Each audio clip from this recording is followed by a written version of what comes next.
দজ্জাল আসার পূর্বে বিশ্বের পরিস্থিতি। আল আহদাসু ক্বাবলা খুরুজিদ দাজ্জাল, দাজ্জাল আসার পূর্বে বিশ্বের পরিস্থিতি। দ্বিতীয় নম্বর হাদিস, আন মুআজ ইবনে জাবাল রাদিয়াল্লাহু তাআলা আন, হযরতে মুআজ ইবনে জাবাল রাদিয়াল্লাহু তাআলা আন থেকে বর্ণিত, আন্না রাসূলুল্লাহ সাল্লাল্লাহু আলাইহি ওয়াসাল্লাম قال, রাসূলুল্লাহ সাল্লাল্লাহু আলাইহি ওয়াসাল্লাম বলেছেন, উমরানু বাইতুল মুকদ্দিস, জেরুজালেমে জনবসতি বৃদ্ধি। খরাবু ইয়াতরিবা, জেরুজালেমে জনবসতি বৃদ্ধি মানেই মদিনার বিন্যাস।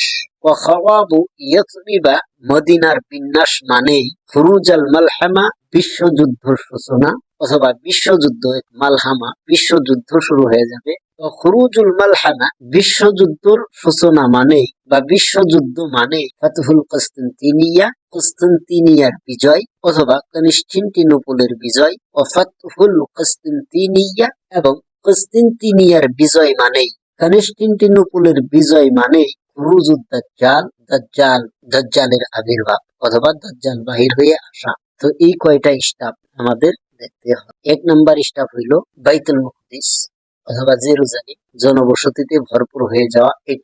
এটি হয়ে গিয়েছে মদিনার বিন্যাস, অথবা বর্তমান সময়ে মদিনার যে মক্কা এবং মদিনার যে শাসক, এই শাসক বর্তমান সময়ে মক্কা এবং মদিনার মতো চাষ শুরু করেছে।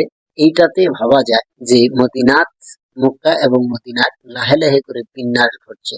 আর মদিনার বিন্যাস মানেই মহাযুদ্ধর সূচনা। মহাযুদ্ধর সূচনা মানেই কনস্টান্টিনোপলের বিজয়, অথবা কস্তান্তিনিয়ার বিজয়। কস্তান্তিনিয়ার বিজয় মানেই খুরুজুদ দাজ্জাল, দাজ্জালের আবির্ভাব। তো সুতরাং এখন আমরা যদি দেখি হাদিস মোতাবেক, তাহলে এই সবগুলোই প্রায় ঘটে গিয়েছে, শুধুমাত্র বাকি আছে দাজ্জাল আসার। তো শীঘ্রই দাজ্জাল দুনিয়ার বুকে আসবে, আর মুসলমান বাহিনীর সাথে এই দাজ্জাল পরাজিত ইনশাআল্লাহ।